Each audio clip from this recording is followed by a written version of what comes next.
আমার একটাই দাবি, আমার বাচ্চাটা মারি দেওয়ার আগে আমার পরিবারের মুখটা আমি একবার দেখতে চাই। সিরিয়াস অবস্থা দেখলেন, তাহলে আপনারা এখানে কেন রাখলেন? আচ্ছা, আমার কথা আপনার হাত সরান। আপনার নাম কি? রুবিনা। রোগীর কি হন আপনি? রুবির বোন।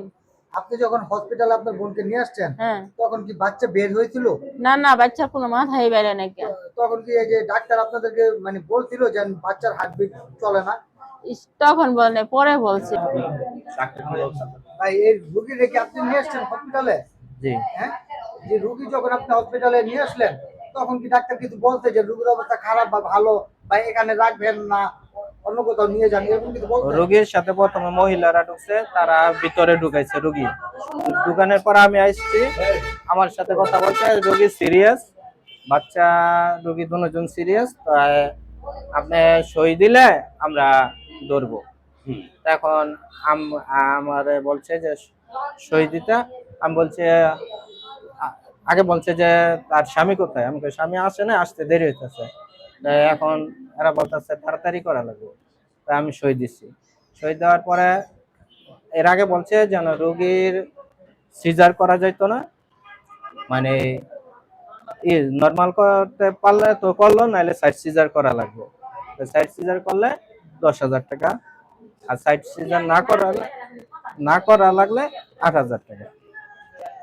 আর মেডিসিনের জন্য রোগী প্রেশার বেশি, কিডনি উঠতে পারে কইছে, তো এই মেডিসিনের জন্য 2,000 টাকা, আর ভর্তি ফি 500 টাকা। ডাক্তার একটা কথা বলতে যে আপনারা যখন রোগী এখানে নিয়ে আসছেন তখন নাকি বাচ্চার মাথা বের হয়ে গেছে, এটা কি সত্যি? না, এটা না সত্যি।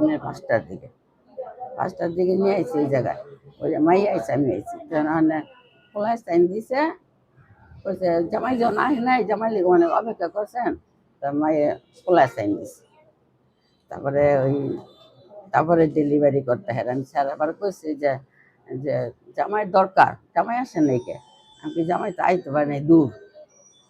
এইটাই আমি কথা, আর অন্য কোনো মানুষ আনি নাই। আচ্ছা, আমি আপনাকে বলি, সব কথাটা শেষ না, আপনি শুধু যা পাইছেন শোনেন, আপনি যা পাইছেন সেটা দেন, যেটা পাইছেন সেটা দেন, আপনি যেটা পাইছেন সেটাকে দেন, দিয়ে দেন। না না, আপনি তো কথাটা কিন্তু আপনি অন্যদিকে যাচ্ছেন। এই নিয়ম আছে না, আপনি রুগী আনলো, আমার বলতে দেন, রুগী এখানে আনলো, রুগীকে আপনি কি অবস্থায় পাইছেন সেটা আপনি লেখা দিতে সমস্যা হইব? আপনি যা পাইছেন সেটা লেখা দিতে পারবেন না? এটা কি দেয়নি? আপনি এটা লেখা দিয়ে দেন, দিয়ে দেন। আর কোন ঘটনা আপনি দিয়ে দেন, ওইটা আপনাকে দায় না। না না, ওইটা আপনার দায় না, আপনি তাই না নিতেছেন। না না, ওইটা দায় না, ওইটা আপনার এখানে কি পাইছেন সেটা দিয়ে দেন। মোসাম্মত রাজিয়া বেগম 21শে ফেব্রুয়ারি ভোর 5:15 প্রসব যন্ত্রণায় কাতর হয়ে যায়। তাকে সুচিকিৎসা দেওয়ার জন্য তার মা ও ভাই ফতুল্লা থানার পাশে মোস্তাফিজ সেন্টারে হাসপাতালটিতে নিয়ে যায়। কর্তব্যরত চিকিৎসক তাকে সঠিক চিকিৎসা দিতে ব্যর্থ হয় বলে জানায় রাজিয়ার স্বামী মোহাম্মদ হাবিব মিয়া। চিকিৎসকের অবহেলার জন্য এবং ভুল চিকিৎসায় রাজিয়ার নবজাতক গর্ভের সন্তানটি মৃত্যুবরণ করেন। রাজিয়ার পক্ষ থেকে তার স্বামী বিষয়টিকে জানার জন্য মোস্তাফিজ সেন্টারে কর্তব্যরত ডাক্তার ও ম্যানেজার এর কাছে গেলে তারা কোনো সঠিক জবাব দিতে পারেনি বলে জানায়। ওইদিকে রাজিয়া এখনো ভালো আছে, তাদের মোস্তাফিজ সেন্টারে কর্তব্যরত ডাক্তার জানায়। রাজিয়ার সাথে কথা বলে জানা যায় রাজিয়া এখনো আশঙ্কাজনক রয়েছে।